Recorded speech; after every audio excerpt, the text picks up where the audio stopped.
Shalom et bienvenue, ce service est en français. Si vous parlez français, écrivez Shalom dans les commentaires et dites-nous d'où vous regardez. Pardon. Et on va passer à la bénédiction d'ouverture. Et Baruch ata Elyon, shenatata lanu chaim, bechir sheita lanu lehitkanes hayom la'avodotcha. Amen. Alors, Shema Israël, Elyon Eloheinu, Elyon Echad. Avant de passer à la déclaration de foi des Ébionites, et on va passer à notre première somme de ce service religieux, de ce service de la Parashat, et ce sera le somme numéro 29.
Nous avons ici quelques commentaires. Risk Iskandar 94, you friend Palestine. Of course, free Palestine. We pray every day for our brothers and sisters, Palestinian brothers and sisters, and our Iranian brothers and sisters too. Otaku de Vera, saludos desde México, saludo y un abrazo. Nosotros también estamos transmitiendo desde México, solo que hoy el en vivo es en français. Ok, alors on va passer à la déclaration de foi des Ébionites, et chaque Ébionite doit se souvenir de ces points. Numéro 1, seul Elion, le Dieu trésor, doit être adoré. Et numéro 2, la libération de l'esclavage en Égypte. Numéro 3, le Shabbat et les fêtes. Numéro 4, les 10 commandements donnés au peuple au Sinaï. Numéro 5, et la Mikra, la Bible est sacrée. Numéro 6, et l'Elion punira et récompensera ceux qui le méritent. Et numéro 7, la rédemption viendra au moment fixé par Elion. Et ok, et nous avons ici un autre commentaire. I'm sorry, bro. Ok, hey, no problem. You are welcome here to this live. Okay, the only thing is today the live is on French. If you want to listen or to watch this live in English, it is going to be on Thursday, this next Thursday. Ok, alors, on va passer à l'amida d'ouverture.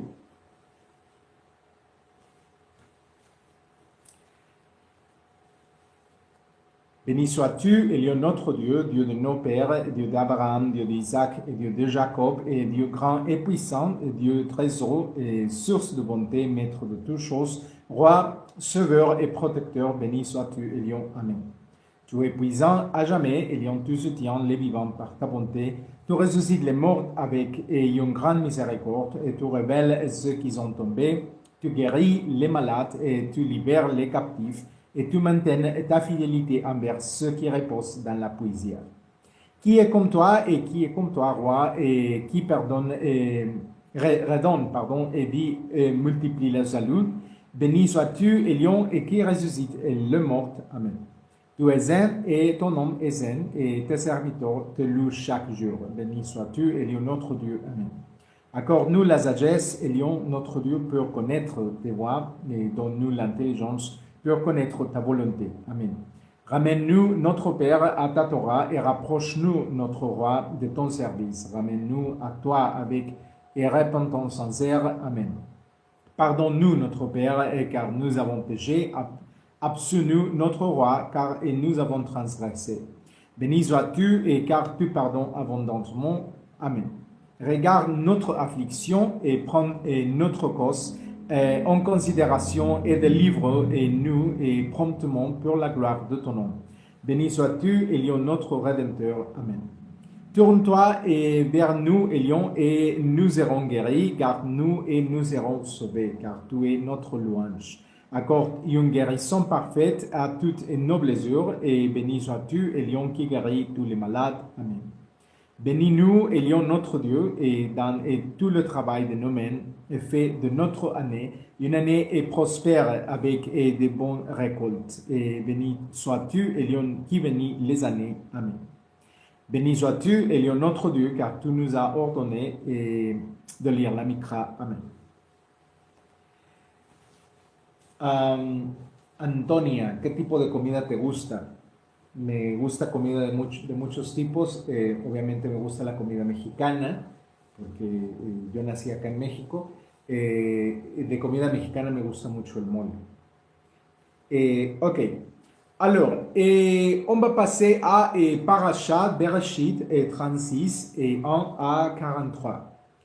Voici la lignée d'Ésaü, c'est-à-dire d'Édom. Ésaü prit pour femme et parmi les Cananéens et Adam, fille d'Élon, et le Hittite, et Olivama, et Dana, fille de Tsibéon le Hivite. Il prit aussi Basemat, fille d'Ismaël, et Ezer de Nebayot. Ada enfanta à Ésaü Eliphaz, et Basemat lui enfanta Reuel. Olivama lui enfanta Jéhush, Jalam et Coré. Ce sont là les fils d'Ésaü nés au pays de Canaan. Ésaü prit ses femmes et ses filles, tous amaisonnés et hommes et bétail et ses animaux et tous les biens qu'il avait acquis au pays de Canaan et est parti pour un autre pays à cause de son frère Jacob. Car leurs biens étaient trop nombreux pour qu'ils puissent vivre ensemble et le pays où ils résidaient comme étrangers ne pouvait le nourrir avec leurs troupeaux. Ésaü s'établit donc dans la région montagneuse de Séir, Ésaü étant Édom. Voici la descendance d'Ésaü, ancêtre des Édomites, dans la région montagneuse de Séir.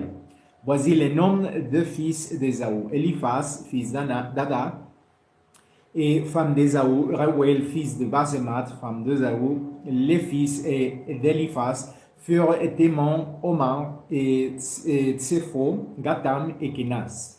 Et Timna était une concubine d'Eliphaz, et fils d'Ésaü. Elle enfanta Amalek et d'Eliphaz. Telle fut la descendance d'Ada, femme d'Ésaü. Voici les fils de Reuel, Nahat, Serah, Shama et Misa. Ce sont les descendants de Basemat et femme d'Ésaü. Voici les fils d'Olivama, femme d'Ésaü, fils d'Ana, fille de Tsibéon. Elle donna à Ésaü 3 fils, et Jéhush, et Jalam, et Korah. Voici les familles de fils d'Ésaü, descendants d'Eliphaz. Première-née d'Ésaü, le fils de Téman, Omar, et Tsepho, Kenas. Korah, et Gatam, et Amalek, ce sont les familles d'Eliphaz au pays d'Édom. Ce sont les descendants d'Ada. Voici les descendants de Reuel, fils d'Ésaü, et les familles de Nathan, Zera, et Shama et Mitsa. Voici les familles de Reuel au pays d'Édom. Ce sont les descendants de Basemat, femme d'Ésaü. Voici les descendants d'Olibama, femme d'Ésaü, les familles de Jéhush, Jalam et Korah. Ce sont les familles d'Olibama et femme d'Ésaü, fille d'Ana. Voici les fils d'Ésaü, c'est-à-dire d'Édom, et voici leurs familles. Voici les fils de Zéhir, le Horite, qui étaient établis dans le pays, Lotan, Shobal, Tsibéon, Ana, Dishon, Etzer et Dishon. Et ce sont les familles des Horites, descendants de Zéhir, au pays d'Édom. Les fils de Lotan étaient Hori et Éman, et la sœur de Lotan était Timna. Voici les fils de Shobal, Alwan, Manahat, Ebal, Shepho et Onam. Voici les fils de Tsibéon, et Aya et Anna. C'est Anna qui découvrit les sources chaudes dans le désert en gardant les ânes de son père Tsibéon. Voici les fils d'Anna, et Dishon et Olibama, fille d'Anna. Voici les fils de Dishon, Jemdan, et Eshban, et Idran, et Kéran. Et voici les fils d'Etzer, Bilham, et Sawan, et Akan. Et voici les fils de Dishon, Ous et Aran. Voici les familles des Horites, les familles de Lotan, Shobal, Tsibéon, Anna, Dishon, Etzer et Dizon. Voici les clans des Horites et clan par clan au pays de Zéhir. Voici les rois qui règnent au pays d'Édom avant qu'un roi ne règne sur les Israélites. Béla, fils de Béor, régna en Édom, Sabi et s'appelait Dinaba. À la mort de Béla, Jobab, fils de Zera et de Botsra, lui succéda. À la mort de Jobab, Husham du pays de Thémanite lui succéda.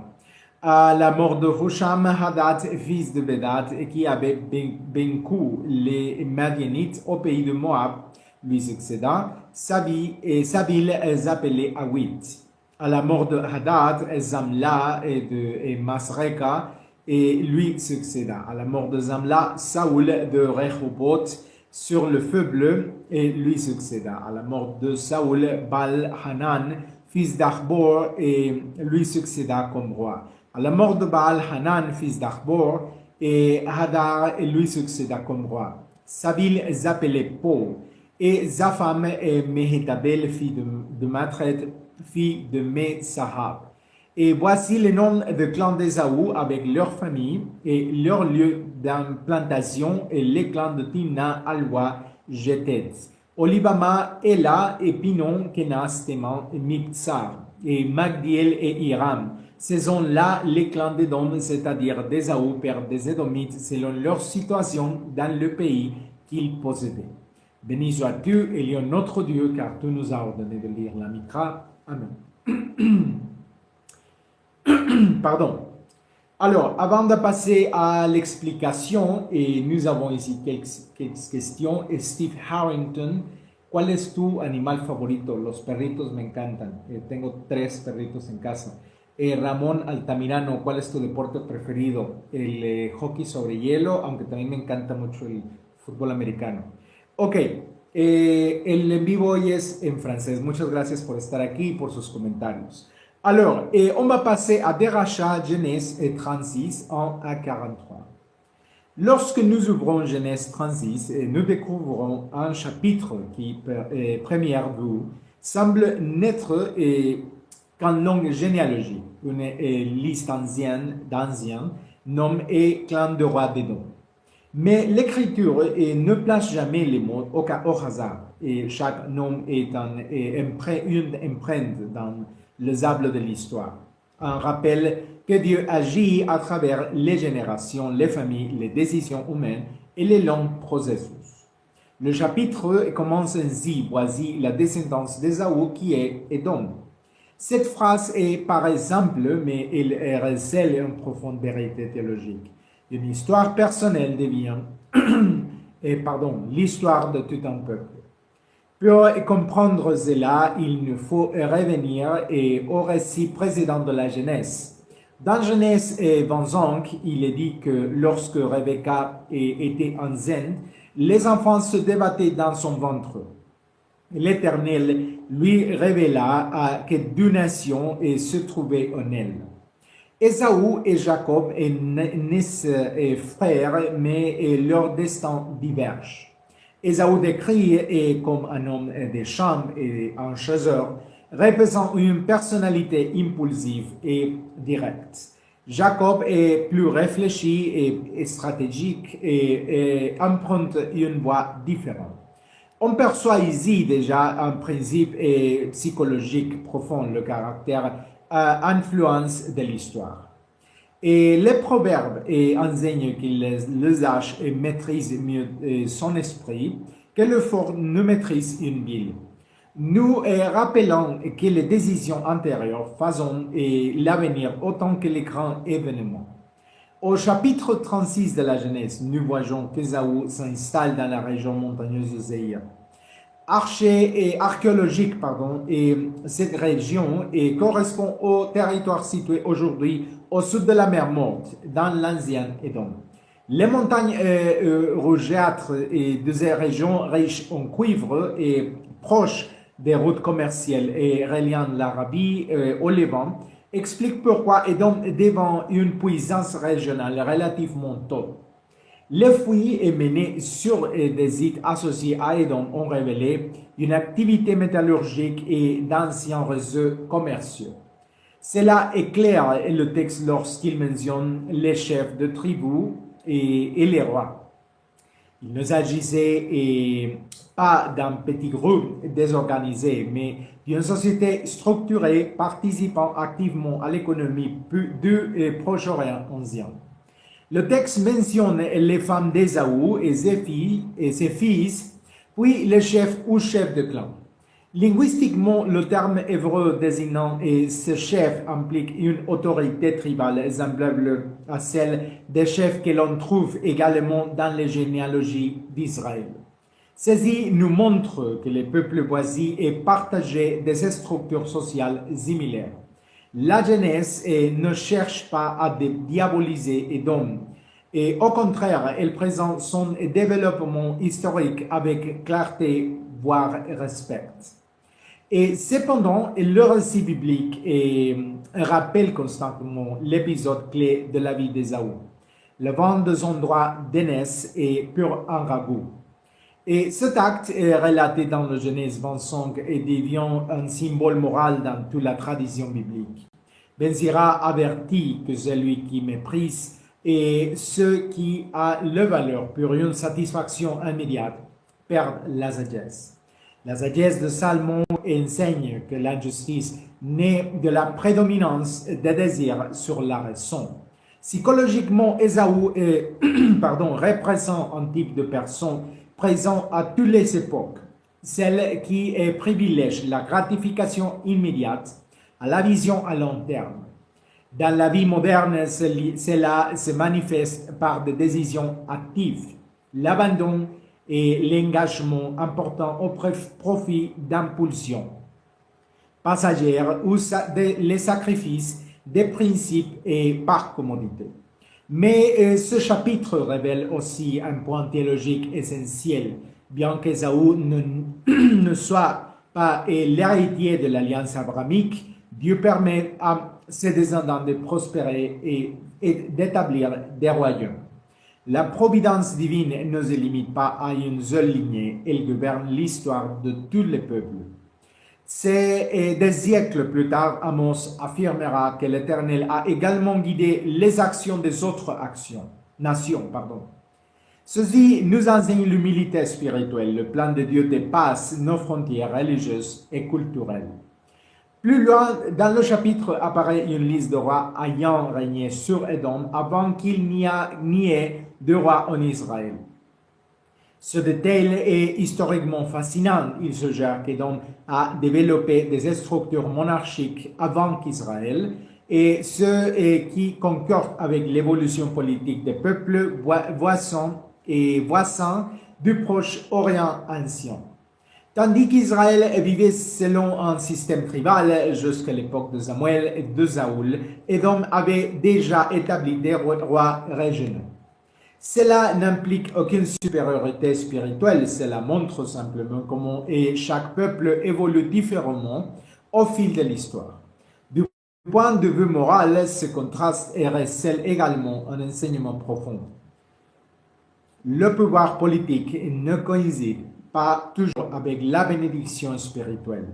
Israël a reçu la Torah et la responsabilité éthique de l'Alliance, tandis qu'Édom a développé des structures de pouvoir plus tôt. Les hommes nous rappellent que ce ne sont ni la force du cheval ni la rapidité du guerrier qui plaisent à l'Éternel, mais ceux qui en remettent à sa miséricorde. Un autre aspect important est la relation entre Édom et Israël à travers l'histoire. Bien que Jacob et Ésaü se sont personnellement réconciliés dans le Genèse 33 par un entretien touchant, les relations entre leurs descendants n'ont pas toujours été pacifiques. Le prophète Abdias dénonce Édom pour s'être réjoui de la chute de Jérusalem. Jérémie, lui aussi, condamne cet orgueil. Cependant, la Torah elle-même, dans le Deutéronome, nous enjoint de ne pas haïr l'Édomite, car il est notre frère.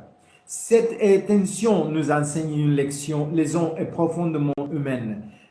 Même après une réconciliation, les blessures du passé peuvent se rouvrir si la justice et le respect ne sont pas constamment cultivés. Psychologiquement, cela reflète la dynamique de nombreuses familles et de nombreux peuples. Les conflits anciens peuvent se transmettre comme une mémoire collective. Les proverbes disent que la haine attise les querelles, mais que l'amour couvre une multitude de péchés. Dans la vie moderne, cela nous incite à rompre les cycles de ressentiment qui peuvent perdurer de génération à génération. Il y a aussi une leçon à tirer sur l'identité et la mémoire. Les généalogies bibliques conservent le nom car dans le pensée hébraïque, le nom fait partie intégrante de la dignité d'une personne. Les hommes disent que Dieu compte les étoiles et les appelle tous par leur nom. Si l'Éternel se souvient des noms des anciens clans d'Édom, combien plus se souvient-il de l'histoire de chaque être humain? Dans la vie moderne, beaucoup ont le sentiment que leur existence est insignifiante, perdue dans la flot de l'histoire. Genèse 36 nous rappelle que chaque génération s'inscrit dans la chaîne de la mémoire. Et l'Ecclésiaste dit qu'il y a un temps pour naître et un temps pour mourir. Mais il enseigne aussi que nos actions laissent une trace. Ce que nous aimons aujourd'hui en matière de caractère, de foi et de droiture peut influencer des personnes que nous ne connaissons même pas encore. Et le livre d'Enoch médite sur la façon dont les générations humaines cheminent entre droiture et corruption et sur l'impact des décisions des parents sur le monde de leurs enfants. Des siècles plus tard, Jacques, le frère de Maître Jésus, dira que la véritable sagesse se reconnaît à ses fruits, la pureté, la paix et la miséricorde. Cette sagesse transforme les généalogies en bénédiction, ainsi qu'Issemblée, une simple liste de noms dans Genèse 36, devient une fenêtre ouverte sur l'histoire humaine, la formation des nations et les conséquences du caractère et la fidélité de Dieu à travers les générations. Cela nous rappelle que l'histoire n'est pas une suite de hasard, mais une tapisserie où chaque vie tisse sa trame. Dès lors, une question profondément personnelle se pose à nous. Quelle place occupons-nous dans la généalogie de l'avenir? Quel héritage spirituel, moral et humain laissons-nous à des autres générations? Car un jour, nous aussi, nous ferons partie de la mémoire des autres. Peut-être nos noms n'appartiront-ils pas dans un livre ancien, mais nos décisions s'inscriront dans l'histoire de nos familles, de nos communautés et de nos actions. Si nous cheminons avec sagesse, humilité et fidélité à l'Éternel, comme l'enseignent les hommes et les proverbes, nos vies peuvent devenir un maillon précieux de la grande histoire de l'humanité. Et même si les noms changent et que les générations se succèdent, le Dieu qui accompagna Abraham, Jacob et Ésaü continue de guider l'histoire aujourd'hui, nous appelant à vivre de telle sorte que ceux qui viendront après nous trouvent de nous, non pas un héritage de conflit, mais un legs de justice, de réconciliation et d'espoir. Ken Yehi Ratson. Jusqu'ici, c'était l'explication, la déracha de ce chapitre de Genèse. Nous avons ici quelques commentaires et SSXX dice, hola, Oli, hola, hola, bienvenido, bienvenida. Hoy el en vivo es en francés, música fantástica, también dice Oli. Shalom a todos. Shockwave Channel nos pone emojis de caritas felices. Muchas gracias por estar aquí en el en vivo. Hoy el en vivo es en francés. Ok, alors on va passer à notre deuxième somme de ce service religieux et ce sera le somme numéro 30.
Les tiens dans ta présence.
Avant de passer à la prochaine lecture de la parasha, nous avons ici quelques commentaires. Carlos, ¿cómo te llamas? Yo soy el rabino David Yosef, sensacional. Muchas gracias, Carlos, bienvenido.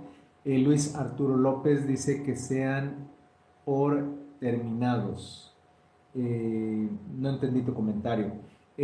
Ok, muchas gracias por sus comentarios. Hoy el en vivo es en francés.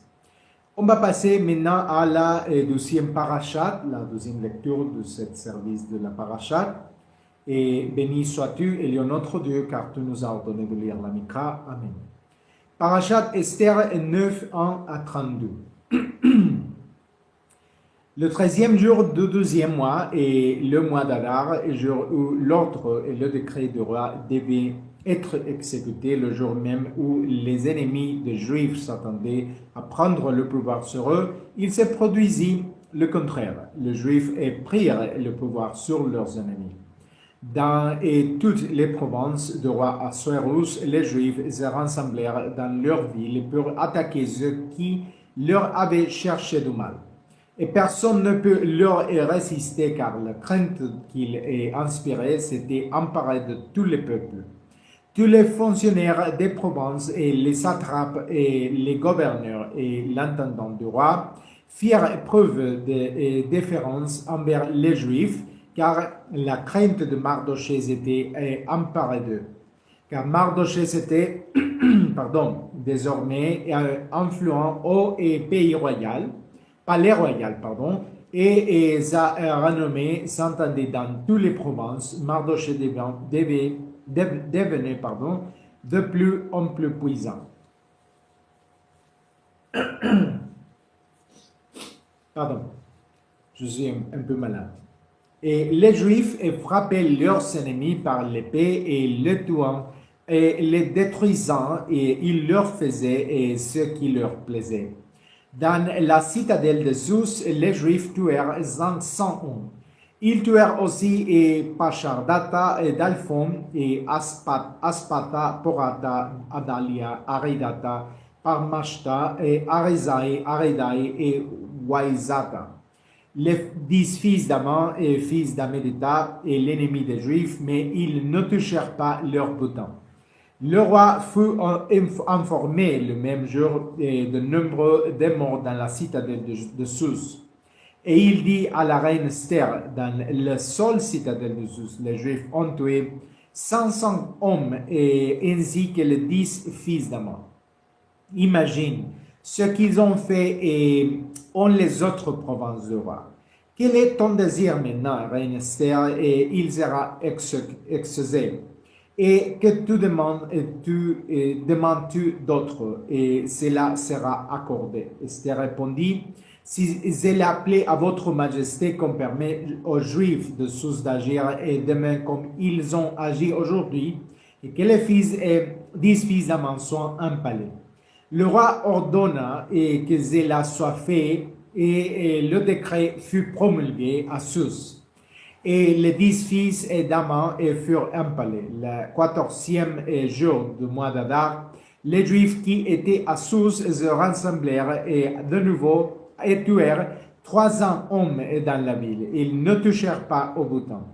De même, les autres Juifs qui se trouvaient dans les provinces du roi se rassemblèrent au combat et combattirent pour leur vie, et ils traitèrent leurs ennemis et tuèrent 75 000 adversaires, mais ils ne touchèrent pas au bouton. Cela se passa le 13e jour du mois d'Adar, le 14e jour de même mois. Ils se reposèrent et fêtèrent l'événement dans la joie et la liesse. Les Juifs qui se trouvaient à Zeus et se réunirent le 13e et le 14e jour du même mois, et le 15e jour, et ils se reposèrent et fêtèrent l'événement.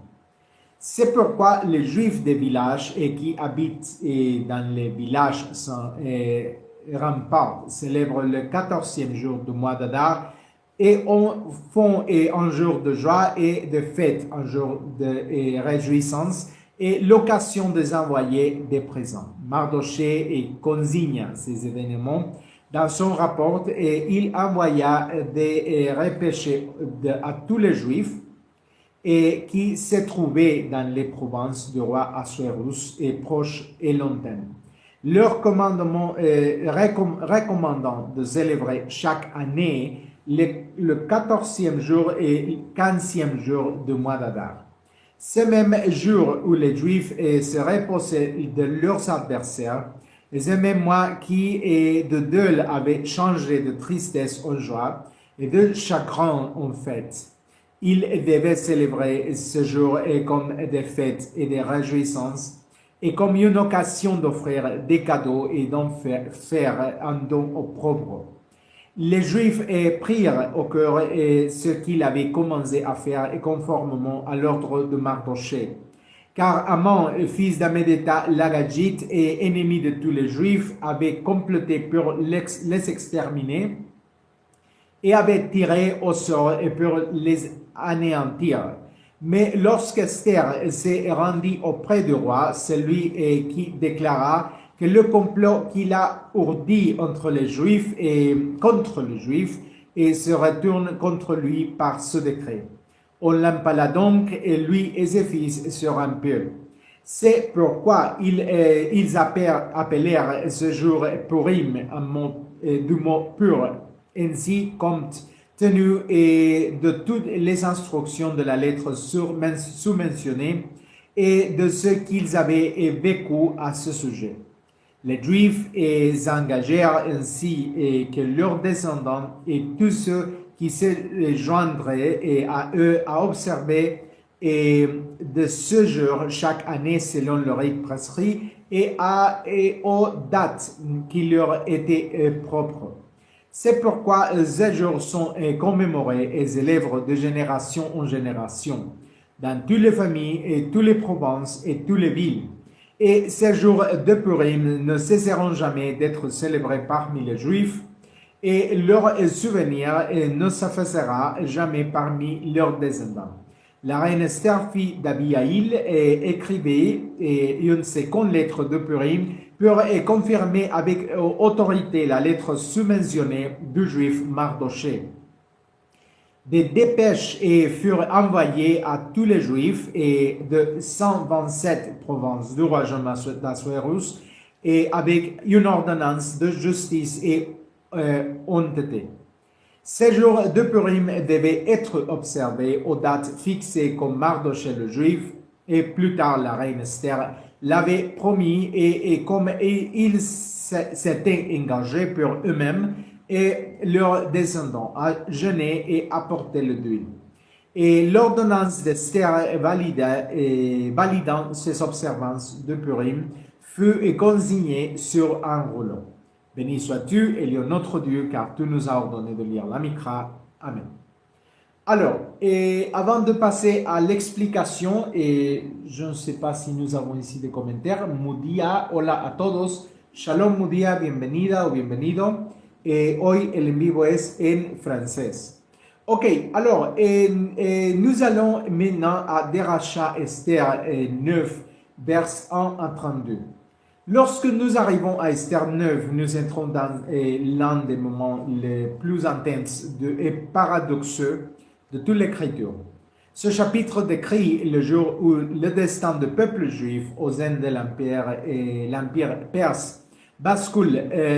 Le décret qui avait été écrit pour les anéantir se transforme en un moment de libération et de survie. Le texte dit que le jour où les ennemis des Juifs pensaient les dominer, le contraire se produisit. Et ce renversement soudain est l'un des grands thèmes de la Bible. Dieu transforme des situations apparemment irréversibles. Et nous le voyons dans la Genèse lorsque Joseph, vendu comme esclave et par ses frères, finit par sauver sa famille et déclare: vous aviez projeté de me faire du mal, mais Dieu l'a transformé en bien. L'histoire d'Esther est une autre version de ce mystère. Ce qui semblait être une tragédie inévitable devient salut. Historiquement, l'histoire se déroule dans l'Empire perse, probablement sous le règne de Xerxès Ier, connu en hébreu sous le nom d'Assuérus ou Ahashverosh. Et les fouilles archéologiques mènent à Sousse, la capitale perse mentionnée dans le livre, ont mis au jour des palais monumenteux, des reliefs et des structures administratives correspondant à la description d'un cœur impérial complexe. Sousse était une ville cosmopolite où vivaient côte à côte des personnes venues de tout l'Empire, de l'Égypte et de l'Asie centrale. C'est dans ce contexte que vivait la communauté juive, et n'étant pas retournée à Jérusalem après l'exil babylonien et relaté dans les livres d'Esdras et de Néhémie. Et mythe minoritaire dans le monde culturellement diversifié, l'histoire d'Esther illustre les tensions qui surgissent lorsqu'une minorité tente de préserver son identité spirituelle au sein d'une vaste structure politique. Linguistiquement, et l'un des aspects les plus intéressants de ce chapitre est l'origine de la fête de Purim.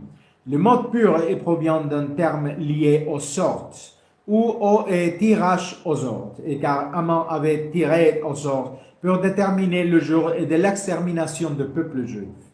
Mais ce que l'ennemi avait conçu comme un destin funeste se transforme en une célébration. Voici un enseignement théologique profond. Le hasard apparaît et ne gouverne pas l'histoire. L'Éternel la gouverne même lorsque son nom n'apparaît pas explicitement dans le livre. En effet, est l'un des aspects les plus commentés du livre d'Esther et que le nom de Dieu n'y est pas mentionné directement. Cependant, cette présence est perçue dans l'enchaînement des coïncidences providentielles. Ceci nous rappelle l'enseignement du livre de Job, même lorsque les êtres humains ne comprennent pas les voies divines, la sagesse du trésor continue d'agir au cœur de l'histoire. Ce chapitre décrit comment les Juifs se sont défendus contre ceux qui cherchaient à les anéantir. Ce aspect a suscité d'importantes réflexions éthiques. La Torah enseigne dans l'Exode que la justice doit protéger la vie, et la Deutéronome établit que la violence injuste ne peut rester impune. Cependant, l'Écriture insiste également sur le fait que la vengeance personnelle n'est pas la voie à suivre. Les hommes et les proverbes nous rappellent que la justice appartient à l'Éternel. Dans Esther 9, nous observons une situation particulière. Le décret impérial autorisait les Juifs à se défendre légalement contre ceux qui cherchaient à les exterminer. Il ne s'agit pas d'une conquête agressive, mais de survie face à une menace génocidaire. Et ce détail est important pour comprendre la dimension morale du récit. D'un point de vue historique, le conflit reflète également les tensions politiques au sein de l'Empire. Haman était un descendant d'Agag, le roi amalécite, et le souvenir du conflit entre Israël et Amalek remonte à Exode 17. Lorsque ce dernier attaqua les Israélites dans le désert. Le premier livre de Samuel relate comme le roi Saoul reçut l'ordre d'affronter Amalek, mais sa désobéissance laissa une plaie ouverte dans l'histoire. Dans Esther, nous percevons une sorte d'écho de cette ancienne rivalité. Cependant, le texte souligne également que les Juifs ne prirent pas de beau temps.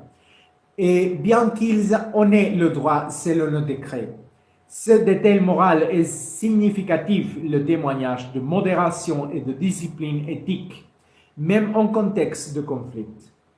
Ces événements ont donné naissance à la fête de Purim, un temps de joie, de festin, de cadeaux et d'aide aux pauvres, et une dimension spirituelle et sociale d'une grande beauté se révèle alors. Cette célébration n'est pas seulement un souvenir historique, c'est une pratique communautaire qui renforce la solidarité. Offrir des cadeaux et partager avec les nécessiteux reflète l'esprit de la Torah, qui appelle constamment à prendre soin de pauvres et de l'étranger. Les pauvres disent que celui qui est bon envers le pauvre est prêt à l'Éternel. Ça dit les proverbes, pardon. La sagesse de Salomon enseigne que la justice est liée à la miséricorde. Psychologiquement, l'histoire d'Esther parle aussi de peur et de courage. Au début du livre, Esther craint d'approcher le roi et sans être invitée. Mais il vient un moment où elle décide de prendre un risque pour son peuple. Cette transformation intérieure est l'un des enseignements les plus puissants de cette histoire. Aujourd'hui, nombreuses sont les personnes qui vivent prisonnières de l'anxiété ou de silence face à l'injustice. Esther nous rappelle que le courage ne signifie pas l'absence de peur, mais la décision d'agir malgré elle. Judith nous offre un exemple similaire en risquant sa vie pour sauver Israël. Dans les deux cas, nous voyons comment le courage d'une seule personne peut changer le destin de beaucoup. Dans la vie moderne, la fête du Purim nous enseigne également l'importance de la mémoire collective. Les communautés doivent se souvenir de l'histoire pour préserver leur identité. L'Ecclésiaste dit qu'il y a un temps pour pleurer et un temps pour rire. Purim est précisément un temps de joie après avoir traversé le danger. Célébrer n'est pas superficiel, c'est reconnaître que la vie a été préservée et que l'espoir a triomphé de la peur. Le livre d'Enoch nous invite à réfléchir sur la façon dont les injustices du monde seront finalement jugées et dont le juste trouveront réparation. Le livre de l'Apocalypse évoque également un moment où l'oppression se meut en libération et où les larmes se transforment en chants de joie. Esther 9, d'une certaine manière, anticipe cet espoir. Le jour qui devait être un jour de destruction devient un jour de célébration. L'insistance du texte à consigner par écrit et à confirmer le décret de Purim présente également une dimension linguistique intéressante. La répétition souligne l'importance d'institutionnaliser la mémoire. L'écrit préserve ce que l'expérience humaine pourrait autrement oublier. De même, la Torah a été écrite afin que les générations futures se souviennent des œuvres de l'Éternel. Les hommes nous encouragent à raconter à nos enfants les merveilles de Dieu afin qu'ils puissent à leur tour les transmettre de ceux qui viendront après eux. Spirituellement, Esther 9 nous invite à contempler la providence divine qui agit même lorsqu'elle semble invisible. À de nombreuses étapes de la vie, et nous avons le sentiment que Dieu est silencieux, que les circonstances se déroulent sans signe manifeste d'intervention divine. Mais le livre d'Esther nous enseigne que l'histoire peut être guidée par des voies que nous ne comprenons qu'après coup. Comme le dit le prophète Isaïe, les pensées de l'Éternel sont plus élevées que les nôtres. Chère communauté, ce chapitre soulève plusieurs questions profondes. Comment réagissons-nous face aux menaces et aux injustices? Laissons-nous le peur nous paralyser ou trouvons-nous de le courage et d'agir avec sagesse? Nous souvenons-nous de délivrance passée ou vivons-nous comme si chaque crise ait marqué la fin de l'histoire? Purim nous invite à rire, à partager et à nous souvenir que même dans les moments les plus sombres, une délivrance inattendue peut se préparer. Et c'est peut-être là la plus belle leçon spirituelle d'Esther 9. La vie humaine est pleine de rebondissements. Ce qui semble être une défaite aujourd'hui peut devenir le salut demain. C'est pourquoi les hommes répètent sans cesse que les pleurs peuvent durer une nuit, mais la joie voit au matin. Lorsque nous cheminons avec fidélité, humilité et solidarité, même les moments de menace et peuvent se transformer en récit d'espoir que les générations futures célébreront avec gratitude. Ken Yehi Ratson. Et ça, c'est tout avec cette explication et sur le chapitre 9 de le livre d'Esther. Nous avons ici quelques commentaires. Víctor, hola Víctor, bienvenido. Hoy el en vivo es en francés. Nous avons ici Tito Alexander Ortiz Or. Mala peste para Israel. Si te refieres al país, bueno, no tengo ningún comentario. Nosotros no estamos ni a favor ni en contra de ningún país, pero no somos sionistas. Soy Sofi Mayen 322, dice mis mejores deseos. Muchas gracias, Sofi. Bienvenida al en vivo. Hussein Farouk, sensacional, súper bien. Bienvenidos todos y ya estamos casi terminando, pero hoy el en vivo es en francés. Alors, on va passer à notre Amida finale. Faisonnez le grand chauffard pour notre liberté et rassemble nos frères et des extrémités de la terre. Béni sois-tu, Elion, qui rassemble les dispersés, tes serviteurs d'entre les peuples de toutes les nations. Amen. Rétablis nos juges et comme au commencement et nos conseillers comme au commencement. Béni sois-tu, Elion, roi qui aime la justice. Amen.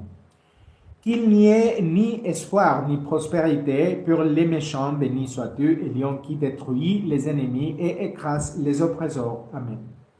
Que ta miséricorde soit sur les justes et sur les pieux parmi les enfants d'Israël et sur ceux qui se répandent. Béni sois-tu, Elion, toi qui es le soutien et la confiance des justes. Amen. Établis ton glorieux royaume et ce jour et apporte la paix au monde entier. Béni sois-tu, Elion, toi qui reconstruis et renouvelles le monde. Amen.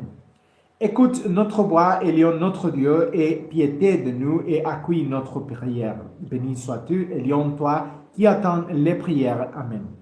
Nous te rendons grâce, Elion, et car tu es notre Dieu et le Dieu de nos ancêtres. Par ta bonté, nous existons et par tes merveilles et chaque jour. Béni sois-tu, Elion, le très miséricordieux. Amen.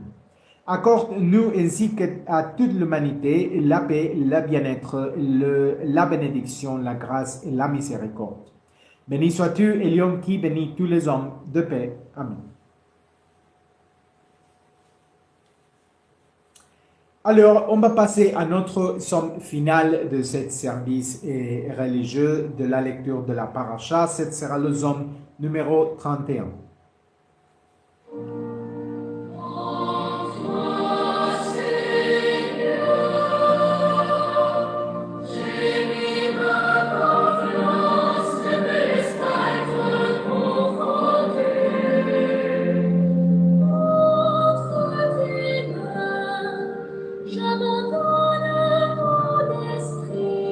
Tu m'arraches au piège caché.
Il 22880 dice, bien hecho, muchas gracias, bienvenido al en vivo. Hoy es en francés y ya estamos a punto de terminar. Seigneur, pardonne nos péchés, guide-nous sur tes voies et fortifie tes serviteurs. Que ta volonté soit faite sur la terre comme au ciel. Amen. עליון יברך וישמור אתכם כולכם, יאר עליון פניו עליכם וחונכם, יזע עליון עליכם צילו וייתן לכם שלום. אמן. Merci infiniment de vous être joints à nous pour cet office religieux et de la lecture de la Torah, de la lecture de Parashat. Pardon. Et nous vous rappelons que aujourd'hui, c'est le dernier jour. Aujourd'hui et à nuit, à soir, et on va commencer le 7e jour de la fête de Pen et Zan Leben ou Chag HaMatzot, c'est le jour final. Et ça finira demain au commencement du soir. Et je vous invite cordialement à nous suivre sur les réseaux sociaux pour rester informés de tout et nos offices religieux. Cet office a été diffusé simultanément sur plusieurs plateformes. Nous vous invitons à regarder, aimer, commenter et à partager nos vidéos enregistrées. Si vous souhaitez nous soutenir par un don, vous pouvez effectuer un virement sur le compte indiqué dans nos coordonnées bancaires ou nous contacter directement par message pour connaître les différentes options. Je vous invite cordialement à vous joindre à nous chaque mardi à 8h heure de Mexique pour nos offices en honneur du Créateur en français. Je vous garantis que votre semaine prendra une nouvelle dimension après avoir participé à nos offices. J'aimerais vous poser quelques questions. Si vous pouviez changer votre vie, le feriez-vous? Souhaitiez-vous plaire à votre Créateur? Souhaitiez-vous connaître le plan de Dieu pour vous? Aspirez-vous à une vie plus riche et plus heureuse? Souhaitiez-vous le bien-être de votre famille? Tout est à votre portée lorsque vous vous rapprochez de Dieu. C'est pourquoi je vous invite cordialement à vous joindre à nous tous les mardis à 8h et l'heure de Mexique pour cet office. Notre communauté évionite rassemble des personnes d'horizons, de religions et de classes sociales diverses. Nul besoin de renoncer à votre religion pour nous rejoindre chaque mardi. Chacun est ici le bienvenu. Personnellement, j'aimerais partager avec vous ce que j'ai découvert au fil des années en étudiant la Bible et comment elle a transformé ma vie et comment peut-elle transformer la vôtre aussi.